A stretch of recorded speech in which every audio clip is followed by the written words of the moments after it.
Welcome to Inside the Sound Chamber. My name's Don Reed Simmons. The International Sound Therapy Association, ISTA, is having its conference October the 2nd through the 5th in Atlanta, Georgia, this year, 2026. And one of our keynote speakers is Christine Stevens. We've got her as a guest today. Want to welcome you, Christine. Thank you so much for being here. Thank you. Nice to be here with you. I'm so excited about you giving a keynote. I want to just give the audience a little bit something about who you are, which is incredibly big and deep. You've been around for a long time. So Christine Stevens is the author of Music Medicine, The Healing Drum Kit, The Nature Sutras, The Art and Heart of Drum Circles. She's the founder of Upbeat Drum Circle and has appeared on NBC, PBS, KTLA, Discover Health, Living Better TV, and is on the faculty of the Shift Network. She has trained facilitators from more than 25 countries, including Iraq, China, Hong Kong, Japan, and Europe. Christine has worked with Fortune 500 companies, survivors of Katrina, students at Ground Zero, and most recently led drum circle training in war zone in northern Iraq. She is the host of Global Rhythm Sangha Online and teaches a variety of online training programs, including Awaken Your Rhythm, which has served hundreds of people from over 35 countries. Wow, you have been on it. You know, that's one of the things you and I've talked a little bit before. And the thing that I know about you is that, as we say in the South, moss does not grow under your feet. You are in constant motion, doing things, getting things done. What drew you to sound and what drew you specifically to the drum? Well, I studied music therapy at Michigan State and I got my master's at Colorado State because when I was in high school, I was about 16 and I did something that got me in trouble and I had to do community service time. And I went to a special needs school and there was a little xylophone there and I played it and walked away. I played like doom, doo, doo, doom, doom, doom. And just thought, what am I doing here? And as I walked away, I heard doom, doo, doo, doo, doo, doo. And this autistic boy had come over, picked up the xylophone and played exactly what I played. And he was 5 or 6 and the teachers were like, oh. And so I went over. I didn't know anything about what I was going to do with my life at that age. I was playing saxophone in a jazz band, playing jazz piano. I thought I wanted to be a performer. And I sat down and we had this interaction, and I figured out not to look at him. And then he would go back to the corner and rock. And then he would come over and play exactly what I would play. And, that changed my life. I went home and I tried to research, what is this called? It's found music therapy. So I got my degrees in music therapy and then the drum came into my life. And it was very interesting how it happened because I almost failed percussion in college. I couldn't play the sticks and play paradiddles and read percussion music, notation, classical. Looks so different. And I hadn't really felt in my life like I had ever been told I had rhythm. So I was playing piano and sax and I felt like, oh, I'm a failure at rhythm. And I think people can relate to this. And ironically, after I graduated from college with my degree, I started working in upstate New York at Saratoga Springs at an inpatient psych hospital. Don Campbell was in Syracuse. I drove 3 hours to hear Don speak. And at that talk, wonderful, Don Campbell, the author of The Mozart Effect, who was a great mentor to me for many, many years. And at his event, I had lunch with a group of psychologists that were studying with Babatunde Olatunji, the Nigerian drum master in Esalen. And they were pioneering a study, drumming with djembes with anxiety patients and people with agoraphobia. And I said, really, I want to meet you guys. Can I see what you're doing? I'm a music therapist. And they said, no. But you can come to our jam. We have a jam once a month in our basement and we practice the rhythms and why don't you come? And so that was my first drum circle was with a bunch of psychologists treating agoraphobic patients and anxiety patients in and studying at Esalen. So I learned immediately how different it is to put your hands on a conga instead of holding sticks and counting. And it was soulful. And I had that experience, Don, where 3 hours went by like 10 minutes. Like when it was over, I said, I just got here. I remember that years later learning that an indication of flow state is when time goes by, feels short and it's been longer. And it's this sort of time warp experience I had. And I drove 3 hours once a month to their drum circle for 6 months until one day I said, this commuting 6 hours is over. I'm going to start one of these things. What's it called? And I bought drums and I was playing in a Latin percussion band. So a friend helped me get drums and I just started drumming in the psych hospital and in the community. I started the first drum circle in Saratoga Springs, and I was like just winging it. And then getting to meet Arthur Hall, studying with him, starting to understand the very important point of the story is when I started drumming in the psych hospital, inpatient psych, dual diagnosis. So people with a drug and alcohol addiction and a psychological addiction, which could be depression and an addiction. So what I discovered was there's a wrong way to drum with these patients. And it's not beneficial to just bang on drums. In fact, it could re-traumatize people. And when I saw that situation, I realized I have to use my music therapy protocols before I just hand out drums. There has to be breathing, there has to be a warm up, an icebreaker, there has to be steps. And the sheer loudness of a drum. And when people who have aggression hadn't had a chance to express that, that could be done one-to-one, but not in a group.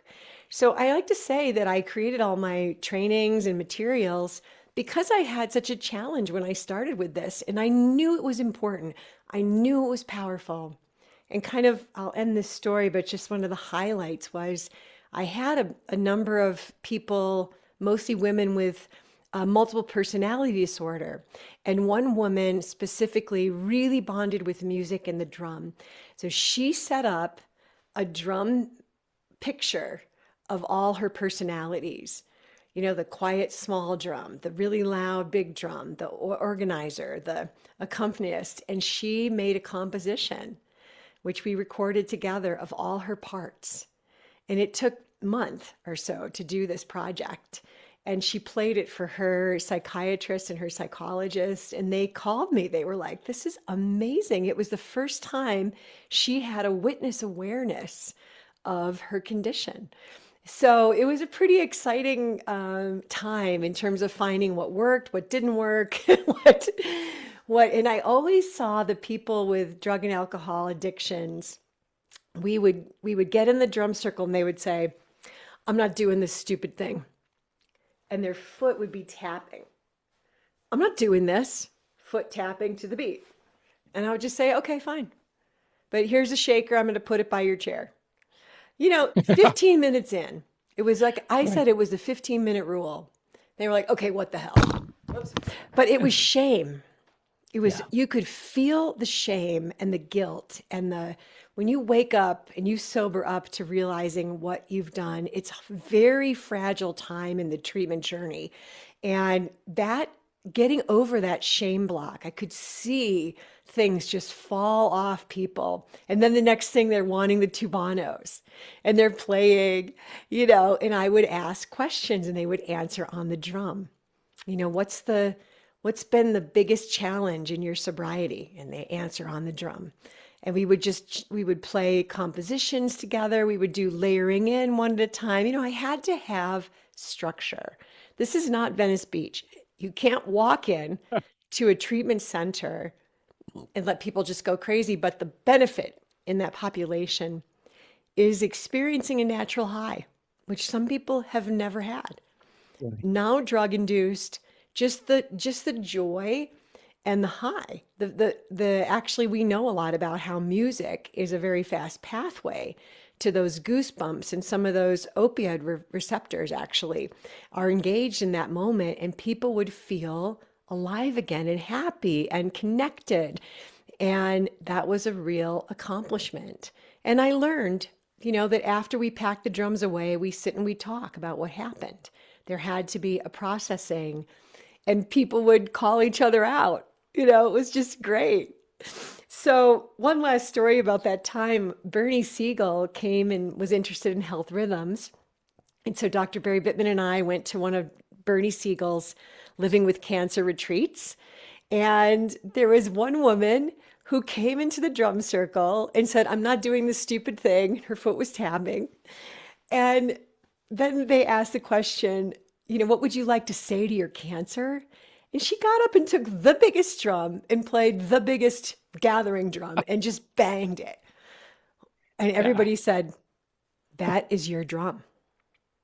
And they moved the drum over in front of her. And she played it for 3 straight days during the retreat.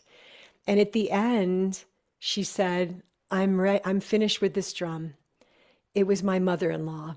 And I'm so mad. She doesn't understand my cancer. She thinks I should still be cooking and cleaning and taking care of her son. And I'm so Right. pissed. And it took me 3 days of drumming this drum to release it, but I'm done. I'm done. And Wow. I turned the drum on to somebody else, and no one in the group would take it. Everyone said, Right. let's just That leave it silent.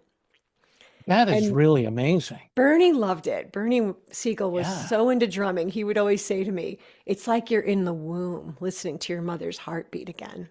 Yeah. Yeah. It's first of all, there's so much there.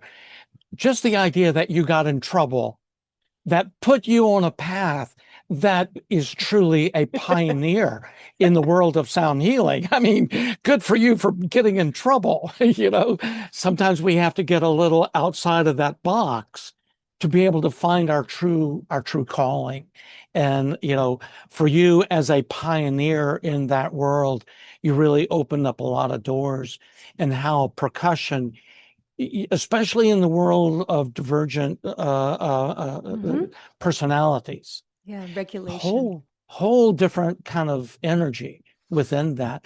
Let me ask you, why do you think rhythm seems to reach people so quickly, even when they don't have any musical training or any rhythm or think they have rhythm? Why is that? It's because of this principle of entrainment. So we are wired for rhythm.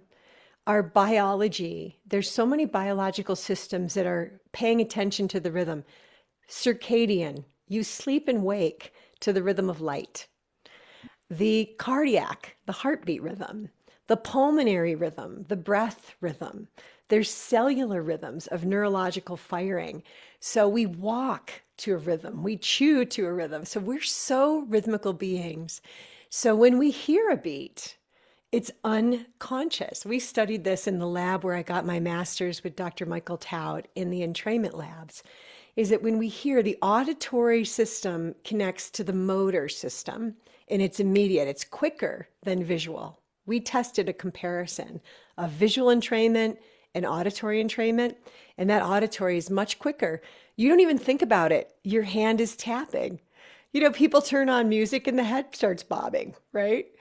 So one of the things I'm going to present at the conference is a really fun, engaging way to experience entrainment. And I don't want to give away the secret to it, but we can do this with hundreds of people from the stage, and it only takes 5 minutes. And you get to really feel where your body needs the drum for healing. And it's individual. But it's because we could say it's because of the heartbeat. We could say it's because of the fact that we heard that heartbeat since 5 months incubation. I think it's also because we're wired for it. And I think the challenge is in the West, because I just came back from Peru and I love traveling to lively sonic cultures, where there's traditional music played, and got to go to be with an Incan traditional band ensemble and learn the rhythms. And what I feel is that in the West, we're kind of stifled. These people are just moving and grooving and dancing and playing instruments. And it doesn't matter if you're talented or, musician with a capital M. Everyone in the community is either dancing or playing. No one's left out of the ceremony. Right. So I like to feel like part of my work, which has been focused more on the healing and the wellness in the last 20 years, is also changing the culture so that we take that human asset of the fact that we are rhythmatized by the groove. We do have a connection to it. And that hopefully that can reculturate us. And I think Arthur's work with the drum circles is a great example where you can pretty much find a drum circle anywhere these days. You can find a kirtan. There's so many more places that you can be singing and dancing with others, as we definitely see the difference. It's valuable to play music alone with another person, and then we get even more value, especially when we're jamming or drumming in a group, especially a small group. We studied mostly 10 to 12 people in a group. Mhm. And as you know, I've worked with, in Iraq with 40 people in a group speaking 3 languages. And it doesn't matter. It's the same. Everybody, the most resistant people will be cracked open by rhythm.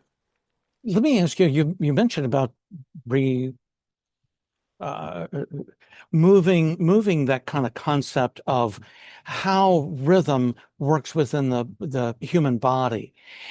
Does everybody have a similar kind of rhythm, or someone from Peru different from someone in Iraq versus someone in the southern US versus northern US? Totally How is that? different. Cultural Yeah, rhythms pervade. And in Japan, I can go don, don, don, ka, ka, ka, don, don, don, don, ka, ka, ka, ka, don. Every child knows it. Taiko Matsuri. These yeah, rhythms are much more downbeat focused. You right. go to Peru, the rhythms are all in 6/8.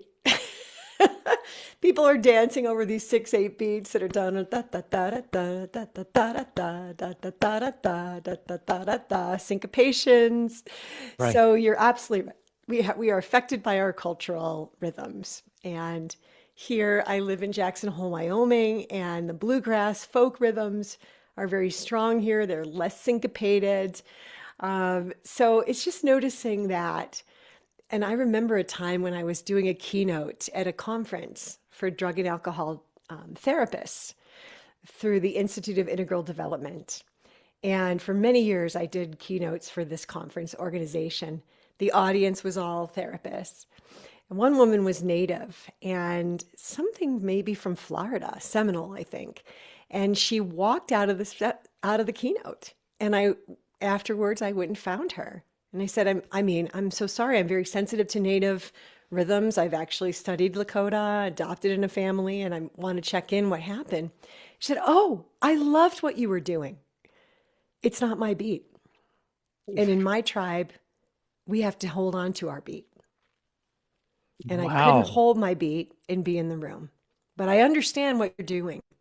I understand it. I appreciate it." So there's also cultural differences, right?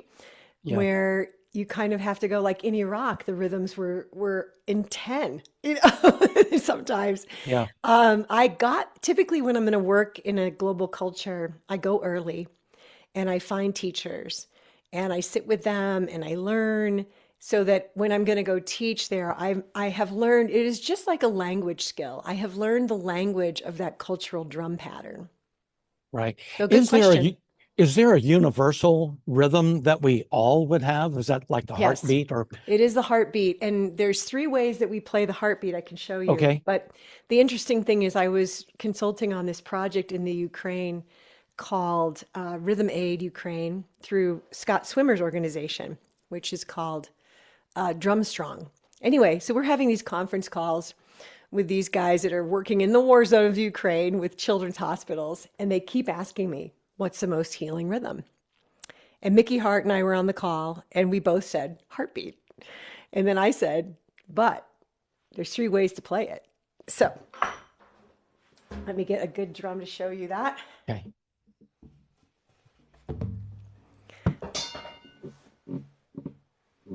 The first heartbeat is kind of the more medical one. As I've talked to nurses, the second beat has the accent. Lub dub, lub dub, lub dub, lub dub. And I like to kind of sway my drum mallet.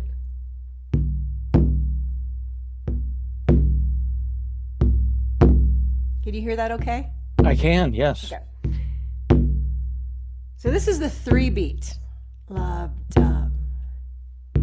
1, 2, 3. 1, 2, 3. You can play it in 4. Lub dub. Rest, rest. Lub dub. Rest, rest. Now we're getting to much more musicality here. Might not be as biological, but this underscores all reggae music. Mm-hmm. Right. The basis of Nyabingi.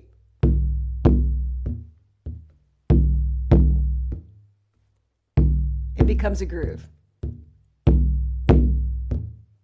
And then the Lakota, often songs that Uncle Manny taught me, has an honor beat that is a fast heartbeat, which I love to use this for more of a joyful.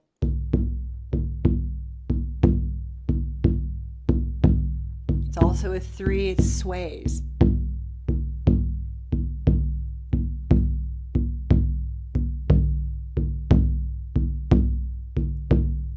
Almost reminds me of a gallop. Yeah. Yeah. This was popular in Kurdistan because they're like horse people. Yeah. And all you need to know is a couple words in a language. Ashti is peace in Kurdish. Ashti, Ashti, Ashti. You know, you can just sing one word and you're good. Ashti, Ashti, Ashti. Salam, salam, Ashti, salam. Salam, salam, Ashti, salam.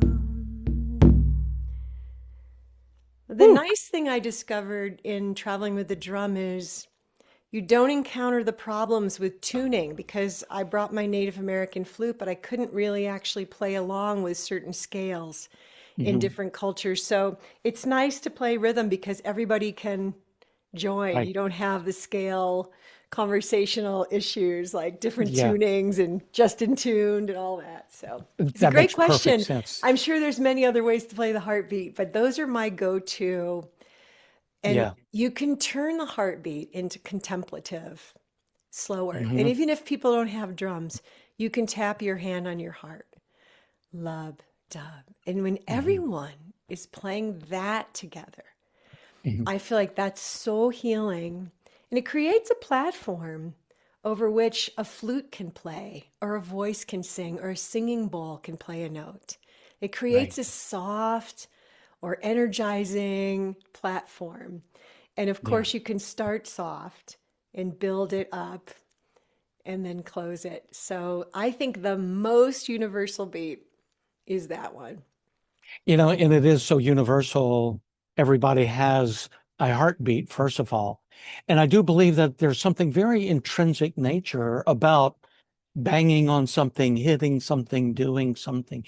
Many years ago, I did a documentary on the Festival of the Bahamas called Junkanoo, and they used goatskin drums. And I was searching around looking for this particular drummer somewhere in the deep crevices of New Providence Island. And as we were driving up this road, we heard this unbelievable drum that was happening. And this multiple drums, we got up to it. It was a bunch of kids, and they were drumming on water bottles. And it was like the most amazing thing you could ever experience. These water bottles they were drumming on. And so that rhythm, I think, is really inherent within us. It truly is. After training facilitators for like 25 years or so, 25 countries, what qualities do you think makes an exceptional drum facilitator? What makes a good teacher? And how, in what we're doing with the ISTA conference, will people be able to take away from this experience? It's such a good question. But first, can I see that documentary sometime? That really I only interests me. wish. Yes, Um, it's really awesome. that story, I have had that so many points in my life, and I just have to comment on it before I answer your question because this is the health benefit of drums. Yeah, These kids are not practicing to perform on water jugs. right. This is what it is. It is the juice that we get from drumming. It is this upliftment. I teach this global rhythm song on the internet. We meet once a month with different world teachers, and I'm the teacher of it, and I'm the host really. But every session, I leave happier, and I just Right. go, how easy we forget that this is just drumming for an hour straight with a cultural pattern that has a healing or spiritual meaning. What a blessing. And we can do it ourselves with a drum, and that's Yeah. why these kids are playing. I remember seeing in the favelas of Brazil, in Rio de Janeiro, these kids that could hardly walk. They were on crutches, they'd lost legs, the terrible, just terrible, terrible poverty, right?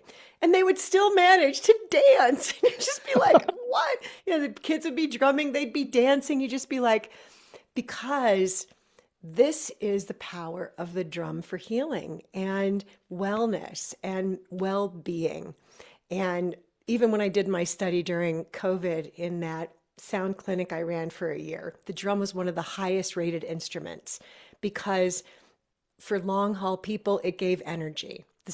One person described it as my cells started waking up and dancing for the first time in 2 years, or it's It that makes sense. heartbeat where they say, I listened to my heart and it said, you're going to be okay. It was amazing the Wow. imagery that the Wow. drum brought forth. Wow. Okay, Yeah. so what I've noticed is very interesting question, very astute question because it's not what you think. Usually, the best facilitators when I run a training are the people that have the biggest reason to offer it to others. They're doing it for a very strong calling to help someone, or they have a desire to bring it to their community, to the world. Secondly, the talented drummers are the more challenging because they have the most to unlearn. So the beginners are usually the quicker masters, quicker students. And Mhm. because it's an intuitive kind of thing, less than here's the music. And the third thing I noticed, which really blew my mind, is because I saw this happen in the war zone in Iraq, is the one person who was most resistant to taking the training became the champion of drum circles.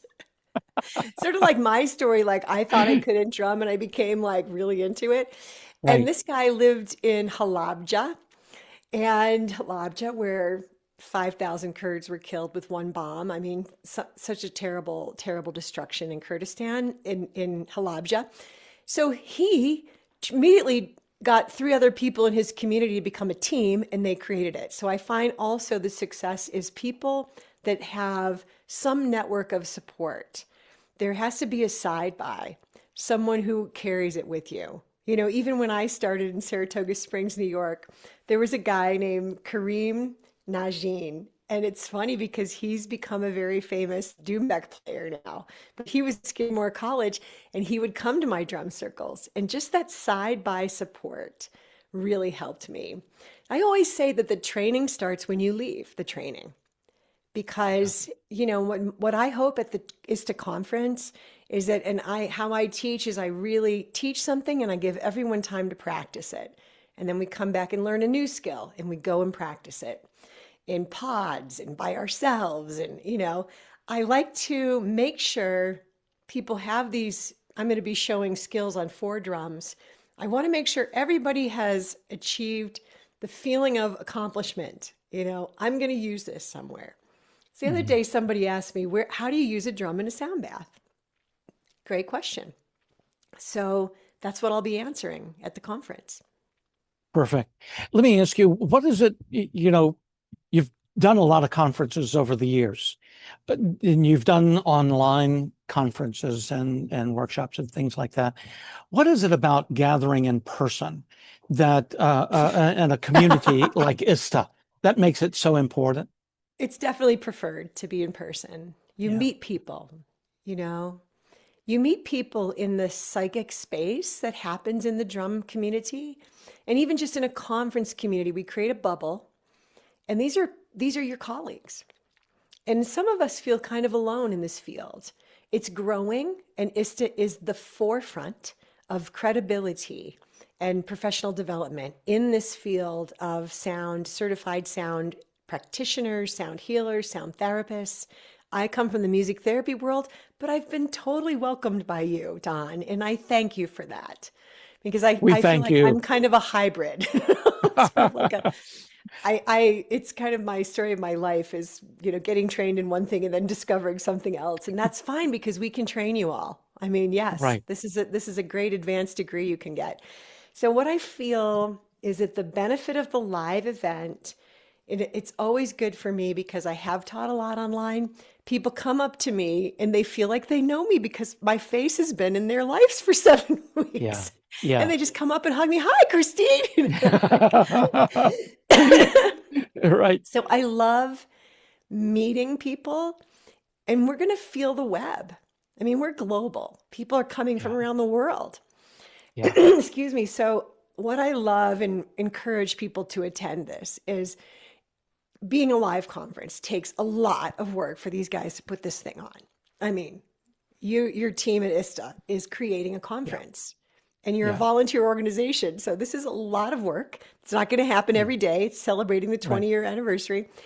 It's a real one-time chance to not only learn, because of course, great presenters. I'm looking forward to hearing Unbelievable. Yeah. Joshua, all John below, all the great Yeah. people you've gathered, Natalie. I could go Yeah. on.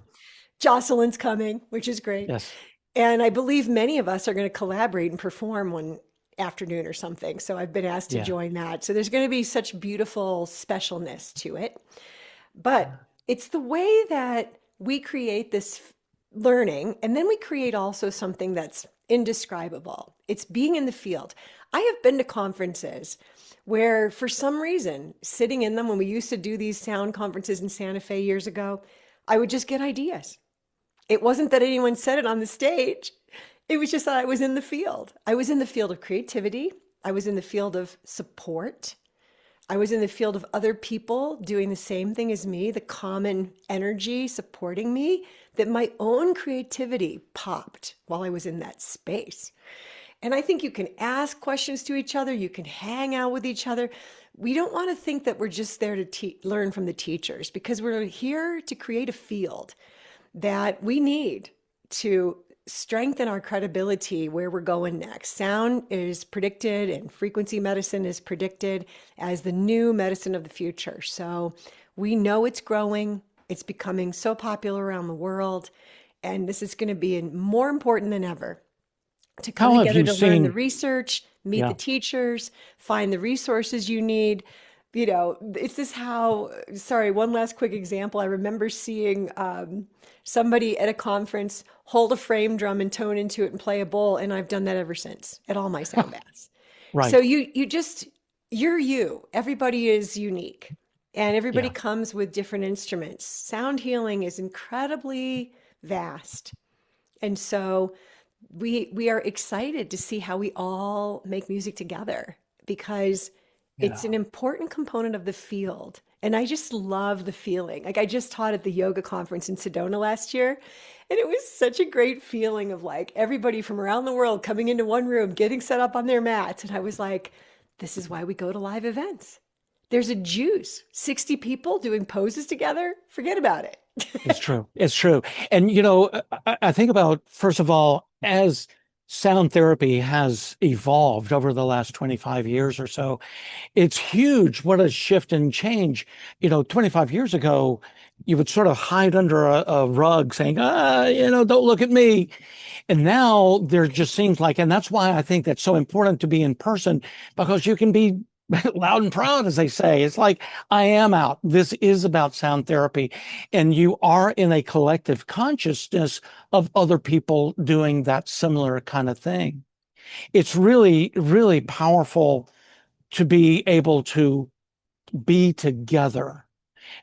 Your opinion in regards to where sound therapy started or began? maybe not in ancient times, but in more of a modern time, and where we are now, which is a little concerning for me. And I'm sure you're seeing a little bit of that also, that people can, I've got a bell, I can now call myself a sound therapist. How dangerous is that in our world? Well, the problem with that is we're technically an unregulated field. However, ISTA is now positioning and has been for years into a credentialing board, and that is so important. And we're teaching ethics now and science, and this is really the higher path. There's always going to be people, and sadly we can't police it, but the Right. danger is that somebody can do destruction with sound. Ears can be damaged, too many gongs in a room. There's a lot of things that can go wrong. And if you just say to an audience, this is healing, that's another danger. Because we know much more deeply than that. We can't just give a blanket because we know that the volume is a factor. There was a study that came out researching that recently. I'll be adding that to my presentation at the conference. So we know about volume, we know about duration, we know about stimulation and overstimulation, we know about the arc of how an experience should go, the therapeutic arc, right? So you don't walk in a room and start banging a gong. I mean, there's things that are contraindications that I see with people that have not been trained enough. They took just a little bit and bought a bunch of bowls and started hitting them and didn't even know how to do it right. The other day, the other concern I have is with AI on the rise. The day I saw a $95 sound healing certification on the internet, I bought it, with a refund guarantee just to see what it was. Not a person, no mention of the history, the cultural honoring. We come from sacred traditions here. Yeah. You've studied shamanism, one of the most core aspects of drumming and healing. And Yes. so it's really interesting to me that the danger is not only, people taking a workshop and calling themselves and going and getting gigs at yoga studios. It's also AI is showing up with ridiculously low prices. And that's the danger sign. And there was not any information. It was really just words on a page. I paid $95 for words on a page. And at the end of the 10 modules, they give you a certificate that you can hang on your wall. It's not Right. signed by a person. So I think there's a lot. We're kind of on the forefront of figuring out this AI situation because we're not technically a regulated field. But I predict very strongly that in the next 2 years, ISTA, the International Sound Therapy Association, will become much like what Yoga Alliance became when yoga started becoming popular. We want to know Right. you have a credential. We want to Yeah. know you're Yoga Alliance certified. Yoga studios don't Right. hire people without those numbers. Yeah. 200 hour, whatever Yeah. hours it is. Yeah. So I'm very excited that I've been working with the ISTA and with Natalie Brown and the Education Committee and Beth Snyder and yourself and Millie and figuring out how we can maintain that credibility. And I think when you come to the conference, you get all those hours towards your 200-hour credential and your continuing education. So that's another benefit to coming to the conference. You are just a wealth of information, a wealth of just integrity that you bring to that solid learning and that history that you bring to this. I really want to thank you. Once again, what will you be teaching at the IFSA conference? Yeah, I'll be offering the closing keynote, which I love the word keynote. It's a musical word. Excuse me. I'm going to be offering a presentation on entrainment and the drum in sound healing. And I'm planning to bring drums and shakers for everyone to play so that the Woo. whole room can feel the heartbeat together of a collective. It's metaphoric, it's sonic, it's experiential. And I want to also highlight science, not just the studies that we did 25 years ago, which were, groundbreaking at the time, with cellular biology changed with an hour of group drumming, with the psychoneuroimmunology. But I really hope that I can impart 4 main studies that I think everybody in sound should know. because we are evidence-based, and that's a big buzzword of today. And then I'll be doing a workshop, 4-hour deeper dive. And what we'll be showing you is the 4 drums that I mainly use in sound healing and how I use them. This is the buffalo drum. And I use the buffalo drum, which is a shamanic drum. It's used the word hand drum sometimes. This one's a synthetic Remo drum. And I'm going to be showing this drum as a tool for grounding. I connect this one to the earth element. Some drum rhythms, very specific rhythms in using your voice. I'll be using the frame drum. This drum is considered the element of air.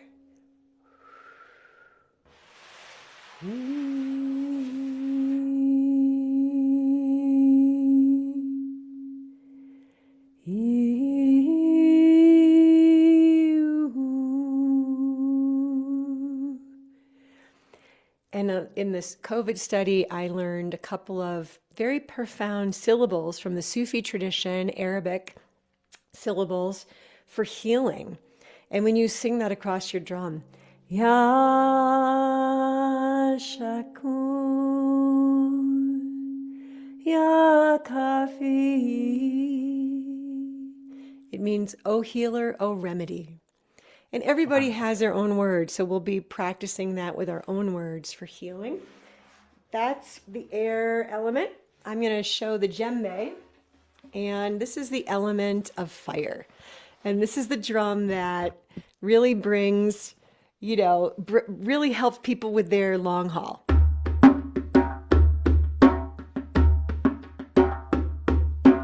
And then you get this bass tone. And just simple syncopated beats. They don't have to be complicated. It really is. I'll be showing you the most basic syncopated beats, and just how powerful what happens when you hear a djembe. Even you are starting to, it's really hard to hold still. It is. Okay, the last drum I'll be showing, which isn't really as rhythmical, but I've been using this water drum. I sometimes actually play it in the case because it can be overstimulating and loud. So I do like actually adjusting, muffling it a little bit with the case. But this is a drum, the ocean drum, right? The water drum. This one is from a Russian artist.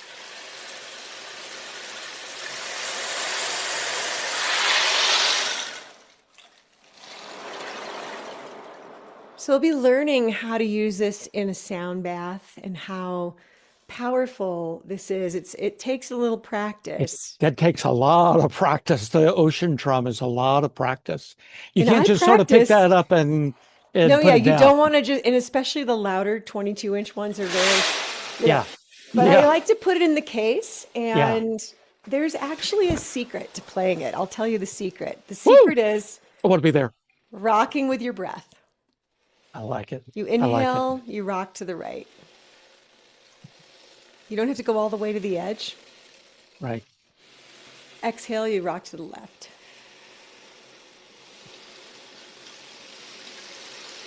What a great tip. What a great tip. And then you can also swoosh on the edges. And then you get the sound of the wave. You live at the beach, so you get the sound of the wave landing on the sand. So this instrument is the water element. Its gift is imagery. Yeah. You just give people an image. Water is such a cleansing, washes away things. It's a great imagery. And ever since I figured that out, the breath, the in tide is the breath in, the out tide is the breath out. I stood in the ocean in San Diego with my ocean drum, and I said, teach me. That's the way to do it. Nature is the greatest teacher ever. You want to learn how to play the flute, go into the trees, go into the woods. You want to learn to play the drum, go into the ocean like that. That's awesome. I don't want to overwhelm people. This workshop, you might walk away and go, djembe, not for me. Yeah. That's fine. Not everybody plays all 4 drums. But what Right. I want to do is impart to people who stay for this deeper workshop more time with me. I want to show you each of these drums and how you can use them in a sound bath. I use them one to one with my study, and any instrument you play goes with the drum. Really, the drum is I love that. compatible with everything. It really is. You don't have to have the notes or the keys or anything, like you said. Christine, you're just a wealth of information. We are so grateful. It's so grateful to have you as a part of Likewise. International Sound Therapy Association, as a part of the conference. Anyone who's listening to this, you got to come. You got to be here. You got to come to the ISTA conference. It's going to be in Atlanta, October the 2nd through the 5th. Christine Stevens is going to be there. We've got many other people that are going to be there. I want to thank you again for just showing up, making that early mistake to find that Yeah. little xylophone that completely changed your life. And I think that's something for us to all remember, that there are no mistakes in this world. To be Mhm. able to go forward and to Mhm. engage with whatever that next step Mhm. is, Mhm. to be able to do it. So is there And I'm anything else looking you would like to say? forward. Yeah, Yes, I just wanted to take a moment to formally invite everyone to the ISTA conference, the International Sound Therapy Association in Atlanta, Georgia. Take two. The ocean drum speaks.